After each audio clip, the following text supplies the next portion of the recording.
ಸತ್ತರಲ್ಲಿ ನಿಮ್ಮ ನೆರಳು ಕೂಡ ನಿಮ್ಮನ್ನ ಬಿಟ್ಟು ಹೋಗುತ್ತದೆ. ನಿಮ್ಮ ಜೊತೆ ಸದಾಕಾಲ ಇರುವುದು ನಿಮ್ಮ ಆತ್ಮವಿಶ್ವಾಸ ಮಾತ್ರ. ಅನ್ಯರು ಹೇಳುವುದನ್ನ ಹೇಳುತ್ತಲೇ ಇರುತ್ತಾರೆ. ಅವರು ಮಾತು ಕೇಳಿ ಅಸ್ವಸ್ಥತೆಯನ್ನ ಕಳೆದುಕೊಳ್ಳಬಾರದು. ನಿಂದನೆಗೆ ನಿಮ್ಮ ಆತ್ಮವಿಶ್ವಾಸ ಎಂದಿಗೂ ಕೂಡ ಕುಗ್ಗಲೇಬಾರದು. ಆದಾಯ ಹೆಚ್ಚಿಸುವಂತಹ ಭರದಲ್ಲಿ ಪ್ರೀತಿ ಪಾತ್ರನನ್ನ ಹೆಚ್ಚಿಸುವ ಭರದಲ್ಲಿ ಭವಿಷ್ಯವನ್ನ ಉಜ್ವಲಗೊಳಿಸಿಕೊಳ್ಳುವಂತಹ ಭರದಲ್ಲಿ ನಿಮ್ಮೊಳಗೆ ಇರುವಂತಹ ಮಗುವನ್ನ ಮರೆಯದಿರಿ.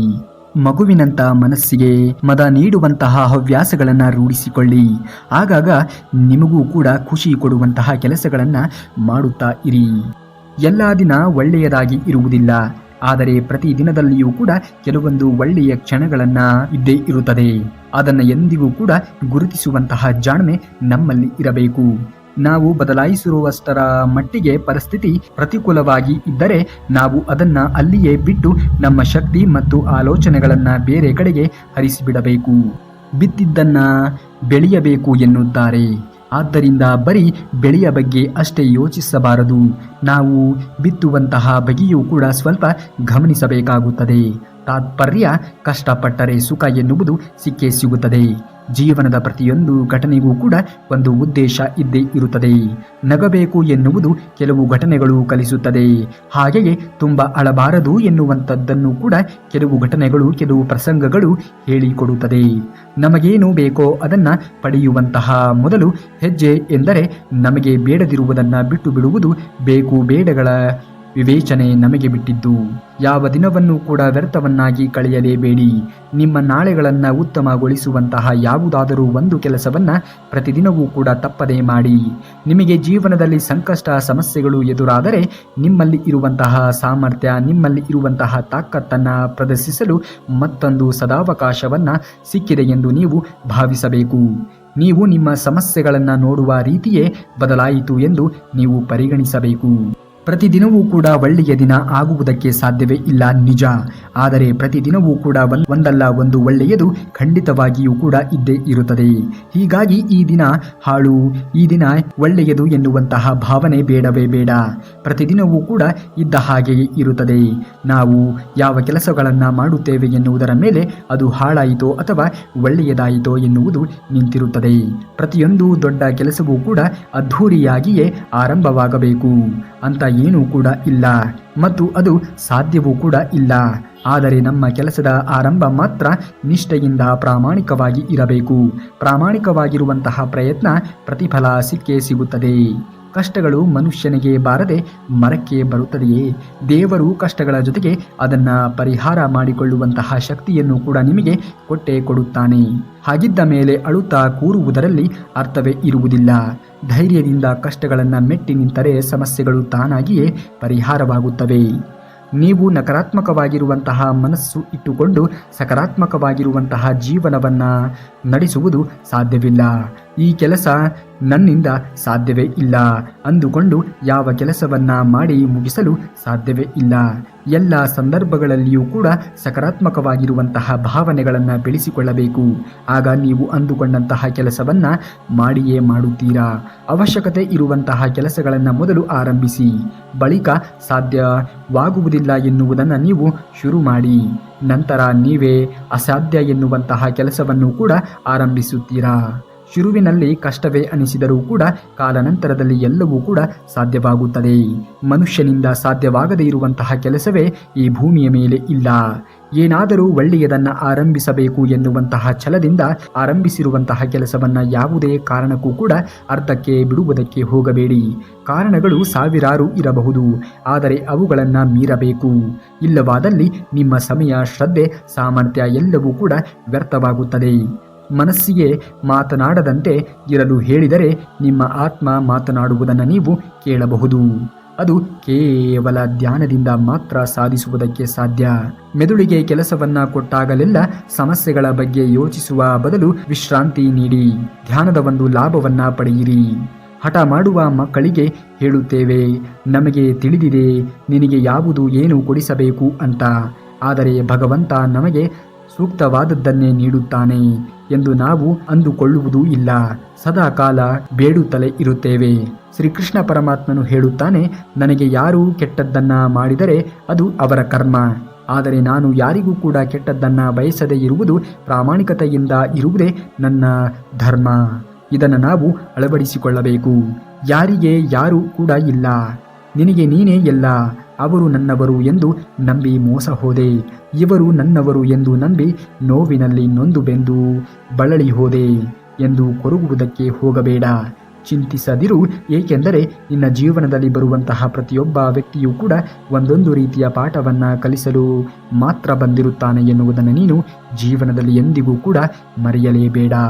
ಮಾತು ಎಷ್ಟೇ ಹರಿತವಾಗಿ ಇದ್ದರೂ ಕೂಡ ಅದರಲ್ಲಿ ಎಷ್ಟು ಸತ್ಯ ಇರುತ್ತದೆಯೋ ಅಷ್ಟು ಮಾತ್ರ ನಾವು ನೊಂದಿಕೊಳ್ಳಬೇಕು. ಹೆಚ್ಚಾಗಿ ಒಳ್ಳೆಯವರಾಗಿ ಈ ಸಮಾಜದಲ್ಲಿ ಬದುಕುವುದಕ್ಕೆ ಹೋಗಬೇಡಿ, ಏಕೆಂದರೆ ಈ ಸುಳ್ಳಿನ ಸಮಾಜದಲ್ಲಿ ಒಳ್ಳೆಯತನಕ್ಕೆ ಸ್ವಲ್ಪವೂ ಕೂಡ ಬೆಲೆ ಸಿಗುವುದಿಲ್ಲ. ಎಷ್ಟು ಬೇಕೋ ಅಷ್ಟೇ ಇದ್ದರೆ ಒಳ್ಳೆಯದು.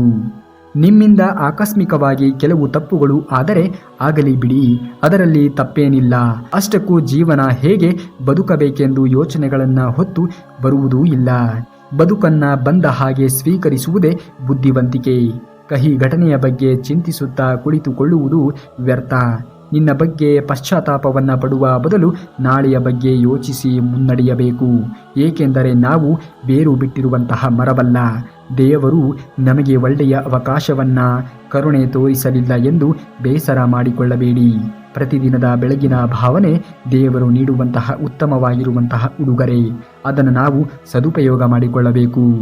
ಕಳೆದು ಹೋಗಿರುವಂತಹ ಗಳಿಗೆಗಳನ್ನು ಮತ್ತೆ ತರುವುದಕ್ಕೆ ಆಗುವುದೇ ಇಲ್ಲ.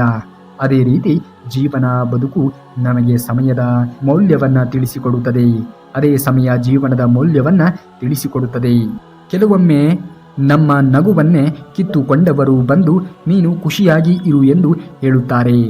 ಮರವನ್ನೇ ಕಡಿದು ಬುಡಕ್ಕೆ ನೀರು ಹಾಕಿದರೆ ಅದು ಏನು ತಾನೇ ಫಲವನ್ನು ಕೊಡುವುದಕ್ಕೆ ಸಾಧ್ಯ? 4 ಜನಕ್ಕೆ ಸಹಾಯವನ್ನು ಮಾಡುವಂತಹ ಗುಣ ನಿನ್ನಲ್ಲಿ ಇದ್ದರೆ ನೀನು ಯಾವ ಒಂದು ದೇವಾಲಯಕ್ಕೂ ಕೂಡ ಹೋಗಬೇಕಾಗಿರುವಂತಹ ಅವಶ್ಯಕತೆಯೇ ಇರುವುದಿಲ್ಲ. ಏಕೆಂದರೆ ನೀನು ನಂಬಿರುವಂತಹ ದೇವರೇ ನಿನ್ನನ್ನು ಹುಡುಕಿಕೊಂಡು ಬರುತ್ತಾರೆ. ಪದೇ ಪದೇ ಒಂದು ಮನಸ್ಸಿನ ಮೇಲೆ ನಿರಂತರವಾಗಿರುವಂತಹ ಪೆಟ್ಟು ಬಿದ್ದರೆ ಆ ಮನಸ್ಸು ಕಲ್ಲಾಗಿ ಮೌನವಾಗಿ ಬಿಡುತ್ತದೆ ಮತ್ತು ಯಾವತ್ತೂ ಕೂಡ ಆ ಮನಸ್ಸು ಮೊದಲಿನ ರೀತಿಯಲ್ಲಿ ಇರುವುದಕ್ಕೆ ಸಾಧ್ಯವೇ ಇಲ್ಲ. ಒಂದು ಮರೆಯುವಂತಹ ಪ್ರಯತ್ನವನ್ನು ಮಾಡುತ್ತದೆ, ಇಲ್ಲ ಮರೆಯುವುದಕ್ಕೂ ಕೂಡ ಆಗದೆ ಕೊನೆಗೆ ಒಂದು ದಿನ ಶಾಶ್ವತವಾಗಿ ಮೌನವಾಗಿ ಹೋಗುತ್ತದೆ. ಜಗತ್ತಿನಲ್ಲಿ ತುಂಬ ಸುಲಭವಾಗಿರುವಂತಹ ಮತ್ತು ಕಷ್ಟದ ಸಂಗತಿ ಎಂದರೆ ತಪ್ಪು ಇನ್ನೊಬ್ಬರು ಮಾಡಿದರೆ ಗಮನಿಸುವುದು ಸುಲಭ, ನಾವೇ ಮಾಡಿದರೆ ಒಪ್ಪಿಕೊಳ್ಳುವುದು ಕಷ್ಟ. ಜಾರುವ ಕಣ್ಣೀರಿನ ಹನಿಯೂ ಕೂಡ ಭಾರ ಇಲ್ಲದೆ ಇರಬಹುದು, ಆದರೆ ಅದರಲ್ಲಿ ಅಡಗಿರುವಂತಹ ನೋವು ಸಾಕಷ್ಟು ರೀತಿಯ ಭಾರವನ್ನು ಹೊಂದಿರುತ್ತದೆ. ಅಣಕಿಸುವವರು ಇರಬೇಕು, ಟೀಕಿಸುವವರು ಇರಬೇಕು, ಹೀಯಾಳಿಸುವವರು ಕೂಡ ಇರಬೇಕು. ಅವರಿಗೆ ಮಾತ್ರ ಗೊತ್ತು ನಮ್ಮ ಸಾಮರ್ಥ್ಯ. ಅವರೇ ನಮ್ಮನ್ನು ಸದಾಕಾಲ ಜಾಗೃತರನ್ನಾಗಿ ಮಾಡುವುದಕ್ಕೆ ಸಾಧ್ಯವಾಗುವುದು. ಭಗವಂತನನ್ನು ಪೂಜಿಸಿದರೆ ಅಮ್ಮ ಬರುವುದಿಲ್ಲ, ಆದರೆ ಅಮ್ಮನನ್ನು ಪೂಜಿಸಿದರೆ ಭಗವಂತ ಖಂಡಿತವಾಗಿಯೂ ಕೂಡ ಬಂದೇ ಬರುತ್ತಾನೆ. ಈ ಪ್ರಪಂಚಕ್ಕೆ ನೀನು ಒಬ್ಬ ವ್ಯಕ್ತಿ ಅಷ್ಟೇ, ಆದರೆ ನಿನ್ನನ್ನು ನಂಬಿರುವಂತಹ ನಿನ್ನ ಮನೆಯವರಿಗೆ ನೀನೇ ಪ್ರಪಂಚ ಎನ್ನುವುದನ್ನು ಯಾವತ್ತಿಗೂ ಕೂಡ ಮರೆಯಲೇಬೇಡ. ಕಷ್ಟಕ್ಕೆ ಆಗದೇ ಇರುವಂತಹ ಮಕ್ಕಳು, ಬಡತನ ಹಂಚಿಕೊಳ್ಳದೇ ಇರುವಂತಹ ಪ್ರೀತಿ, ತಮಾಷೆಯನ್ನು ಸಹಿಸಿಕೊಳ್ಳದೇ ಇರುವಂತಹ ಸ್ನೇಹ, ಬೆಳವಣಿಗೆಗೆ ಬಯಸದೇ ಇರುವಂತಹ ಬಂಧುಗಳು, ಗೆದ್ದರೆ ಅಸೂಹೆಯನ್ನು ಪಡುವಂತಹ ವೈರಿಗಳು ಇದ್ದರೆಷ್ಟು ಬಿಟ್ಟರೆ ಎಷ್ಟು. ದಂಡಿಸುವಂತಹ ಅವಕಾಶ ಇದ್ದರೂ ಕೂಡ ದಂಡಿಸದೆಯೇ ಇರುವುದಕ್ಕೆ ಸಹನೆ ಎಂದು ಕರೆಯುತ್ತಾರೆ. ಬಿಟ್ಟು ಹೋಗುವುದಕ್ಕೆ ಹಲವಾರು ಕಾರಣಗಳು ಇದ್ದರೂ ಕೂಡ ಜೊತೆಯಾಗಿ ಇರುವುದಕ್ಕೆ ಪ್ರೀತಿ ಎಂದು ಕರೆಯುತ್ತಾರೆ. ತಪ್ಪು ಮಾಡುವುದಕ್ಕೆ ಬೇಕಾದಷ್ಟು ಮಾರ್ಗಗಳು ಇದ್ದರೂ ಕೂಡ ಮಾಡದೆಯೇ ಇರುವುದಕ್ಕೆ ಪ್ರೀತಿ ಎಂದು ಕರೆಯುತ್ತಾರೆ. ಕಾಲ ಯಾವತ್ತೂ ಕೂಡ ಒಂದೇ ರೀತಿಯಾಗಿ ಇರುವುದಿಲ್ಲ. ಇವತ್ತು ಸೋತವರು ನಾಳೆ ಗೆದ್ದೇ ಗೆಲ್ಲುತ್ತಾರೆ. ಇವತ್ತು ತುಳಿದವರು ನಾಳೆ ತುಳಿಸಿಕೊಳ್ಳುವಂತಹ ಸಮಯವೂ ಕೂಡ ಬಂದೇ ಬರುತ್ತದೆ. ಭಗವಂತನ ಮೇಲೆ ನಂಬಿಕೆ ಎನ್ನುವುದನ್ನು ಇಡಿ. ಭಗವಂತ ಎಲ್ಲರ ನಂಬಿಕೆಗಳನ್ನು ಉಳಿಸಿಕೊಳ್ಳುತ್ತಾನೆ. ಯಾವಾಗ ನೀವು ಪ್ರಾಮಾಣಿಕತೆಯಿಂದ ಧರ್ಮದ ದಾರಿಯಲ್ಲಿ ಇದ್ದಾಗ ಮಾತ್ರ. ಅರ್ಥವಿಲ್ಲದೆ ಇರುವಂತಹ ಮಾತಿಗೆ ಎಷ್ಟೇ ಸಮಯವನ್ನು ನೀಡಿದರೂ ಕೂಡ ಅದು ವ್ಯರ್ಥ. ಹಾಗೆಯೇ ನಿನ್ನನ್ನು ಅರ್ಥ ಮಾಡಿಕೊಳ್ಳದವರ ಜೊತೆ ನೀನು ಸಮಯವನ್ನು ಕಳೆದರೆ ನಿನ್ನ ಇಡೀ ಜೀವನವೇ ವ್ಯರ್ಥ. ನಂಬಿಕೆಯೇ ಜೀವನ, ನಂಬಿಕೆಯೇ ಜೀವನದ ಸ್ನೇಹ. ನಂಬಿಕೆ ಇದ್ದರೆ ಬಾಳಲ್ಲಿ ನಂದಾದೀಪವೂ ಕೂಡ, ನಂಬಿಕೆ ಇಲ್ಲದಿದ್ದರೆ ಮಾಡಿದ್ದೆಲ್ಲವೂ ಕೂಡ ಕಾಡುವುದು ಪಾಪ ಪ್ರಜ್ಞೆ. ಗೆದ್ದವನು ಕತ್ತೆಯ ಬಗ್ಗೆ ಕಥೆಯನ್ನ ಹೇಳಿದರೂ ಕೂಡ ಶ್ರೇಷ್ಠವಾಗಿಯೇ ಇರುತ್ತದೆ. ಸೋತವನು ಭಗವದ್ಗೀತೆಯ ಬಗ್ಗೆ ಹೇಳಿದರೂ ಕೂಡ ಅದು ಕೆಟ್ಟದ್ದಾಗಿಯೇ ಇರುತ್ತದೆ. ಚಿಕ್ಕದ್ದು ಎನ್ನುವಂತಹ ಕೆಲಸವನ್ನ ಈಗಲೇ ಚೆನ್ನಾಗಿ ಮಾಡು, ಆಗ ದೊಡ್ಡ ಕೆಲಸಗಳು ತಾನಾಗಿಯೇ ನಿನ್ನನ್ನು ಹುಡುಕಿಕೊಂಡು ಬಂದೇ ಬರುತ್ತದೆ. ನಿನ್ನನ್ನು ಕಸದಂತೆ ಕಂಡವರಿಗೆ ನಿನ್ನ ಬೆಲೆ ತಿಳಿಯಬೇಕು ಅಂದರೆ ಅವರ ಮುಂದೆಯೇ ಬೆಳೆದು ನಿಲ್ಲು. ದೇವರು ನಿನಗೆ ಎಷ್ಟು ಕಷ್ಟಗಳನ್ನು ಕೊಡುತ್ತಾನೆಯೋ ಅಷ್ಟೇ ಎತ್ತರವಾಗಿರುವಂತಹ ಸ್ಥಾನಕ್ಕೆ ಬೆಳೆಸುತ್ತಾನೆ. ತಾಳ್ಮೆ ಎನ್ನುವುದು ಇರಲಿ, ಒಳ್ಳೆಯ ಸಮಯ ಬಂದೇ ಬರುತ್ತದೆ. ನಿನಗೆ ಬೆಲೆಯನ್ನ ಕೊಡದೇ ಇರುವಂತಹ ಪಾಪಿಗಳಿಗೆ ನಿನ್ನ ಗೆಲುವೆ ಉತ್ತರವಾಗಬೇಕು. ಯಾರು ನಿನ್ನನ್ನು ಕೀಳಾಗಿ ಕಾಣುತ್ತಾರೆಯೋ ಅವರೆದುರೇ ಬೆಳೆದು ನಿಲ್ಲಬೇಕು. ನಿನ್ನನ್ನ ಕಣ್ಣೀರು ಹಾಕುವಂತೆ ಮಾಡಿದವರೇ ಕಣ್ಣೀರು ಹಾಕುವಂತೆ ಬೆಳೆದು ನಿಲ್ಲಬೇಕು. ನಾವು ಹೇಗೆ ಬದುಕಬೇಕು ಅಂದರೆ ನಮ್ಮ ಬಗ್ಗೆ ಯಾರಾದರೂ ಕೆಟ್ಟದ್ದಾಗಿ ಮಾತನಾಡಿದರೆ ಹಾಗೆ ಮಾತನಾಡಿದವರನ್ನೇ ಈ ಜಗತ್ತು ಕೆಟ್ಟದ್ದಾಗಿ ನೋಡಬೇಕು. ನಿನ್ನನ್ನು ತಿರಸ್ಕರಿಸಿದವರಿಗೆ ಏನು ಹೇಳದೆ ಸಮಯಕ್ಕೆ ಬಿಟ್ಟು ಬಿಡು. ಒಂದು ದಿನ ಸಮಯವೇ ನಿನ್ನನ್ನು ತಿರಸ್ಕರಿಸಿದವರಿಗೆ ತಿರುಗಿ ನೋಡುವಂತೆ ಮಾಡುತ್ತದೆ. ಅದು ನಾಳಿನ ಸಮಸ್ಯೆಗಳನ್ನು ಪರಿಹರಿಸುವುದರ ಬದಲಿಗೆ ಇಂದಿನ ಶಕ್ತಿಯನ್ನು ಖಾಲಿ ಮಾಡಿಬಿಡುತ್ತದೆ. ಹುಷಾರಾಗಿ ಇರಿ. ಎಷ್ಟೇ ಬೆಲೆ ಬಾಳುವಂತಹ ಬಟ್ಟೆ ಧರಿಸಿದರೂ ಕೂಡ ಮುಖದಲ್ಲಿ ನಗು ಇಲ್ಲದೆ ಇದ್ದರೆ ಅವೆಲ್ಲವೂ ಕೂಡ ವ್ಯರ್ಥವೇ ಆಗುವುದು. ನಿನ್ನನ್ನು ನಂಬಿಸಿ ಮೋಸವನ್ನ ಮಾಡಿದವರೇ ಮೋಸ ಹೋಗುತ್ತಾರೆ. ಕಾದು ನೋಡುತ್ತಿರು. ಕರ್ಮ ಹೇಗೆ ತಿರುಗಿ ಒಡೆಯುತ್ತದೆ ಎಂದು. ಕರ್ಮ ತನ್ನ ಆಟವನ್ನ ಶುರು ಮಾಡಿದಾಗ ಎಲ್ಲರ ಸರ್ವನಾಶ ಎನ್ನುವುದು ಖಚಿತ. ನಿನ್ನನ್ನು ತುಳಿದವರೇ ಮುಂದೊಂದು ದಿನ ನಿನ್ನ ಕಾಲನ್ನು ಹಿಡಿಯುವಂತಹ ಸಮಯವೂ ಕೂಡ ಬಂದೇ ಬರುತ್ತದೆ. ಸಮಯಕ್ಕೆ ಸ್ವಲ್ಪ ಸಮಯವನ್ನು ಕೊಟ್ಟು ಕಾದು ನೋಡು. ಎಲ್ಲವೂ ಒಳ್ಳೆಯದೇ ಆಗುತ್ತದೆ. ಮೋಸ ಹೋದೆ ಎಂದು ಅಳುವುದಕ್ಕೆ ಹೋಗಬೇಡ. ನಂಬಿಕೆ ದ್ರೋಹಿಗಳ ಸತ್ಯ ಬಯಲಾಯಿತು ಎಂದು ಖುಷಿಪಡು. ಮೋಸದ ಸತ್ಯ ತಿಳಿಸಿದ ಭಗವಂತ ನಿನಗೆ ಖಂಡಿತವಾಗಿಯೂ ಕೂಡ ಕಷ್ಟಗಳನ್ನು ಕಳೆದು ತುಂಬ ಒಳ್ಳೆಯ ಸಮಯ ಮತ್ತು ದಿನಗಳನ್ನು ನಿನ್ನ ಜೀವನದಲ್ಲಿ ಕರುಣಿಸುತ್ತಾನೆ. ನಂಬಿಕೆ ಎನ್ನುವುದು ಶ್ರೀಕೃಷ್ಣ ಪರಮಾತ್ಮನ ಮೇಲೆ ಇರಲಿ. ಇನ್ನೊಬ್ಬರ ನೆಮ್ಮದಿಗೆ ಬೆಂಕಿಯನ್ನು ಹಚ್ಚಿ ಸಂತೋಷ ಪಡುವುದಕ್ಕೆ ಹೋಗಬೇಡಿ. ಏಕೆಂದರೆ ಕೊನೆಗೆ ನಿನ್ನನ್ನು ಬೆಂಕಿಯಲ್ಲಿಯೇ ಹಾಕಿ ಸುಡುತ್ತಾರೆ ಎನ್ನುವುದನ್ನು ನೀವು ಮರೆಯಲೇಬೇಡಿ. ಕಾಲಚಕ್ರ ಆಟದ ಮುಂದೆ ಯಾರೊಬ್ಬರ ಆಟವೂ ಕೂಡ ನಡೆಯುವುದಿಲ್ಲ. ತಪ್ಪು ಮಾಡಿದವರಿಗೆ ಶಿಕ್ಷೆ ಎನ್ನುವುದು ತಪ್ಪಿದ್ದಲ್ಲ. ಒಬ್ಬರನ್ನ ನಂಬಿಸಿ ಮೋಸ ಮಾಡಿ ಗೆದ್ದೆ ಎಂದು ಮೆರೆಯಬೇಡ. ನಿನ್ನ ಅಂತ್ಯ, ನಿನ್ನ ಸರ್ವನಾಶ ನಿನ್ನಿಂದಲೇ. ಆ ಒಂದು ದಿನ ನಿನ್ನ ಗ್ರಹಚಾರ ಕೆಟ್ಟದ್ದಾಗಿ ಇರುತ್ತದೆ. ಮೋಸಕ್ಕೆ ಮೋಸವನ್ನೇ ಉತ್ತರವಾಗಿ ಕೊಡುತ್ತಾನೆ ಆ ಭಗವಂತ. ನಿನ್ನ ಕಣ್ಣೀರು ನೋವನ್ನ ನನ್ನನ್ನು ಬಿಟ್ಟು ಬೇರೆ ಯಾರಿಗೂ ಕೂಡ ಅರ್ಥ ಆಗುವುದೇ ಇಲ್ಲ. ನಿನ್ನನ್ನು ತುಳಿದವರೇ ನಿನ್ನನ್ನು ಕಾಲು ಹಿಡಿಯುವಂತೆ ಮಾಡುವುದಕ್ಕೆ ನನಗೆ ಚೆನ್ನಾಗಿ ತಿಳಿದಿದೆ. ಕಾಲ ಬಂದಾಗ ಅದನ್ನು ನಾನು ಮಾಡೇ ತೀರುತ್ತೇನೆ ಎಂದು ಹೇಳುತ್ತಾನೆ ಶ್ರೀಕೃಷ್ಣ ಪರಮಾತ್ಮ. ಕೆಟ್ಟ ಜನಗಳಿಗೆ ಕಣ್ಣೀರು ಹಾಕಬೇಡಿ. ನಿಮ್ಮ ಕಾಲು ಎಳೆಯುವಂತಹ ಕೆಟ್ಟ ಜನರನ್ನ ನಿಮ್ಮ ಕಾಲಿನಂತೆಯೇ ಹೊಸಕಿ ಹಾಕಬೇಕು. ಹಾಗಾದರೆ ನೀನು ಎತ್ತರಕ್ಕೆ ಬೆಳೆಯುವ ಕಡೆಗೆ ಗಮನವನ್ನು ಕೊಡು. ಆಗ ದುಷ್ಟರು ನಿನ್ನ ಕಾಲಿನ ಕೆಳಗೆ ಬಂದು ಶರಣಾಗುತ್ತಾರೆ. ನಿನಗೆ ಮೋಸವನ್ನ ಮಾಡಿದವರು ಚೆನ್ನಾಗಿಯೇ ಇದ್ದಾರೆ ಎಂದು ಕಣ್ಣೀರನ್ನು ಹಾಕಬೇಡ. ಅವರು ತೋರಿರುವಂತಹ ಹಳ್ಳಕ್ಕೆ ಅವರೇ ಒಂದು ದಿನ ಬೀಳುತ್ತಾರೆ. ಮಾಡಿರುವಂತಹ ಪಾಪಕ್ಕೆ ಪ್ರಾಯಶ್ಚಿತ ಎನ್ನುವಂತೆ ಅವರು ಎಷ್ಟೇ ಕುತಂತ್ರವನ್ನ ಮಾಡಿದರೂ ಕೂಡ ಅವರು ಬಲಿಯಾಗುತ್ತಾರೆ.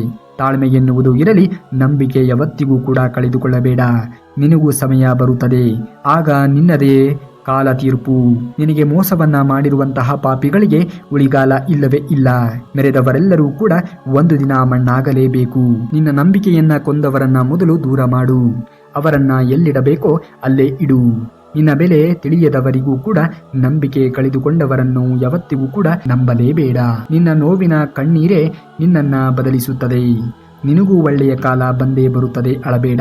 ಮೋಸದಿಂದ ಕಲಿಯಬೇಕಾಗಿರುವುದು ಮೊದಲ ಪಾಠವೇ ಯಾರನ್ನೂ ಕೂಡ ನಂಬಬಾರದು ಎನ್ನುವುದು. ನಿರಂತರವಾಗಿ ನೋವು ಅನುಭವಿಸಿರುವಂತಹ ಮನುಷ್ಯ ಒಂದಲ್ಲ ಒಂದು ದಿನ ಗೆದ್ದೇ ಗೆಲ್ಲುತ್ತಾನೆ. ನೋವು ನಿನ್ನ ಹೃದಯದಲ್ಲಿ ಇರಲಿ, ಕಣ್ಣೀರಿನಲ್ಲಿ ಬೇಡವೇ ಬೇಡ.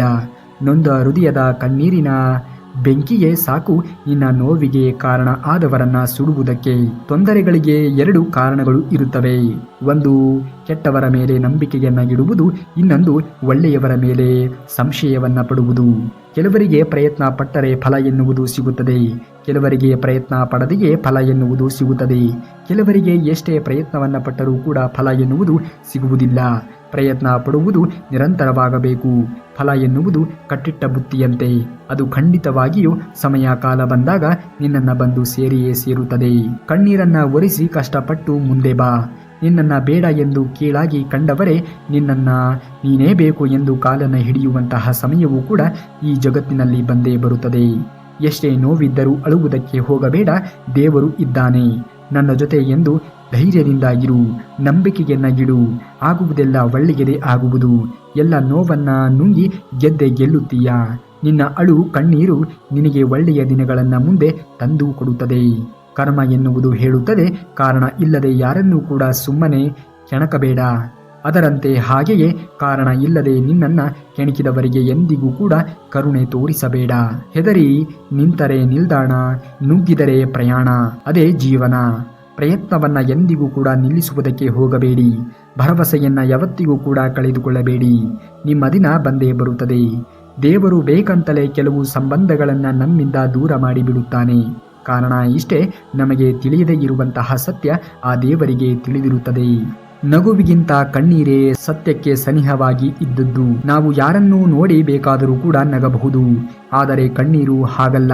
ನಮ್ಮ ಹೃದಯ ತಟ್ಟಿದವರಿಗೆ ಮಾತ್ರ ಅದು ಸ್ಪಂದಿಸುತ್ತದೆ. ನಿನ್ನನ್ನು ಮರೆತು ಬದುಕುತ್ತಿರುವವರ ಮುಂದೆ ನೀನು ಮೆರೆಯುತ್ತಾ ಬದುಕಿದರೆ ಮಾತ್ರ ನಿನ್ನ ಜೀವನ ಎನ್ನುವುದು ಸಾರ್ಥಕವಾಗುವುದು. ಇಲ್ಲಿ ನಿನ್ನವರು ಅಂತ ಯಾರೂ ಕೂಡ ಇಲ್ಲ, ಎಲ್ಲ ನಾಟಕ. ಎಚ್ಚರಿಕೆ, ಏಕೆಂದರೆ ನಿನ್ನ ಮುಂದೆ ನಗು ನಗುತ್ತಾ ಮಾತನಾಡುವವರು ಒಳಗಡೆ ನಿನ್ನನ್ನು ಕಂಡರೆ ಸಾಕು ಕುದಿಯುತ್ತಾ ಇರುತ್ತಾರೆ. ಅದನ್ನು ಎಂದಿಗೂ ಕೂಡ ಮರೆಯಬೇಡ. ಮೋಸ ಹೋದೆ ಎಂದು ಅಳಬೇಡ, ಭಗವಂತ ನನ್ನೊಂದಿಗೆ ಇದ್ದಾನೆ ಎಂದು ನಂಬಿಕೆಯನ್ನು ಇಡು. ಆಗ ನಿನ್ನನ್ನು ಮೋಸ ಮಾಡಿದವರಿಗೆ ಆ ಭಗವಂತನೇ ಒಂದು ದಾರಿಯನ್ನು ತೋರಿಸುತ್ತಾನೆ. ಒಂದು ವೇಳೆ ನೀನು ಅದೃಷ್ಟವಂತ ವ್ಯಕ್ತಿಯಾಗಿದ್ದರೆ ಅದನ್ನೆಲ್ಲವನ್ನ ಕೂಡ ನಿನ್ನ ಕಣ್ಣಾರೆಯೇ ನೋಡುತ್ತೀಯ. ದೇವರು ನಿನಗೆ ಕಷ್ಟಗಳನ್ನು ಕೊಡುವುದು ಅಳುತ್ತಾ ಒಂದು ಮೂಲೆಯಲ್ಲಿ ಕೂರುವುದಕ್ಕೆ ಅಲ್ಲ. ಯಾರು ನಿನ್ನನ್ನು ಅಳುವಂತೆ ಮಾಡಿದ್ದಾರೆಯೋ ಅವರನ್ನ ನೀನು ನಿನ್ನ ಸಾಧನೆಯ ಮೂಲಕ ಉತ್ತರವನ್ನು ಕೊಡು ಎಂದು. ಮೋಸಕ್ಕೆ ಸಾವು ಇಲ್ಲವೇ ಇಲ್ಲ. ನಿಮ್ಮಿಂದ ಒಬ್ಬರಿಗೆ ಮೋಸವಾದರೆ ಇನ್ನೊಬ್ಬರಿಂದ ನಿಮಗೆ ಮೋಸವಾಗುವುದು ಖಚಿತ. ಮೋಸ ಅನ್ನುವುದು ಆ ದೇವರಿಗೆ ಬಿಟ್ಟಿಲ್ಲ, ಇನ್ನು ಜನಸಾಮಾನ್ಯರಿಗೆ ಬಿಡುವುದು ಉಂಟೆ? ಎಲ್ಲವೂ ನಾಟಕ. ಜನರು ನಿನ್ನ ಹಿಂದೆ ಒಂದು ರೀತಿಯಾಗಿ ಇದ್ದು ನಿನ್ನ ಬೆನ್ನ ಹಿಂದೆ ಕುತಂತ್ರವನ್ನು ಮಾಡುತ್ತಾರೆ. ಯಾರನ್ನೂ ಕೂಡ ಸುಲಭವಾಗಿ ನಂಬುವುದಕ್ಕೆ ಹೋಗಬೇಡ. ಮೋಸ ಮಾಡುವಂತಹ ವ್ಯಕ್ತಿಗಳು ನಿನ್ನಂತಹ ಮುಗ್ಧರನ್ನೇ ಹುಡುಕುತ್ತಾರೆ. ಪದೇ ಪದೇ ಕೆಟ್ಟದ್ದೇ ಆಗುತ್ತಾ ಇದ್ದರೆ, ಶತ್ರುಗಳು ತುಳಿದು ಬೆಳೆಯುತ್ತಾ ಇದ್ದರೆ ಅಳಬೇಡ. ತುಳಿದವರನ್ನ ತುಳಿಯುವುದಕ್ಕೆ ಸಮಯಕ್ಕೆ ಗೊತ್ತಿದೆ. ಚಿಂತಿಸುವುದಕ್ಕೆ ಹೋಗಬೇಡ. ಆ ಭಗವಂತನ ಮೇಲೆ ನಂಬಿಕೆಯನ್ನು ಇಡು. ಆಗುವುದೆಲ್ಲ ಒಳ್ಳೆಯದೇ ಆಗುವುದು. ಮರಕ್ಕೆ ಬೇರು ಎಷ್ಟು ಮುಖ್ಯವೋ ಹಾಗೆಯೇ ಮನುಷ್ಯನಿಗೆ ನಂಬಿಕೆಯೂ ಕೂಡ ಅಷ್ಟೇ ಮುಖ್ಯ. ಬೇರು ಇಲ್ಲವಾದರೆ ಮರ ಉಳಿಯುವುದಕ್ಕೆ ಸಾಧ್ಯವೇ ಇಲ್ಲ. ನಂಬಿಕೆ ಇಲ್ಲವಾದರೆ ಸಂಬಂಧಗಳು ಗಟ್ಟಿಯಾಗಿ ಇರುವುದಕ್ಕೆ ಸಾಧ್ಯವೇ ಇಲ್ಲ. ಹಾಗಾಗಿ ಸಂಬಂಧಗಳನ್ನು ಗಟ್ಟಿಗೊಳಿಸಿಕೊಳ್ಳಿ, ಸಂಬಂಧಗಳನ್ನು ಕಾಪಾಡಿಕೊಳ್ಳಿ. ಆಗುವುದೆಲ್ಲ ಒಳ್ಳೆಯದೇ ಆಗುವುದು. ನೀವೇನಾದರೂ ಶ್ರೀಕೃಷ್ಣ ಪರಮಾತ್ಮನ ಭಕ್ತರೇ ಆಗಿದ್ದರೆ ಈ ಕೂಡಲೇ ಈ ವಿಡಿಯೋಗೆ ಒಂದು ಲೈಕನ್ನು ಮಾಡಿ ಹಾಗೂ ಜೈ ಶ್ರೀಕೃಷ್ಣ ಪರಮಾತ್ಮ ಎಂದು ಕಮೆಂಟನ್ನು ಮಾಡಿ. ಇನ್ನು ಮುಂದಿನ ವಿಡಿಯೋದಲ್ಲಿ ಸಿಗುವವರೆಗೂ ಧನ್ಯವಾದ. ಕರುನಾಡಿಗೆ.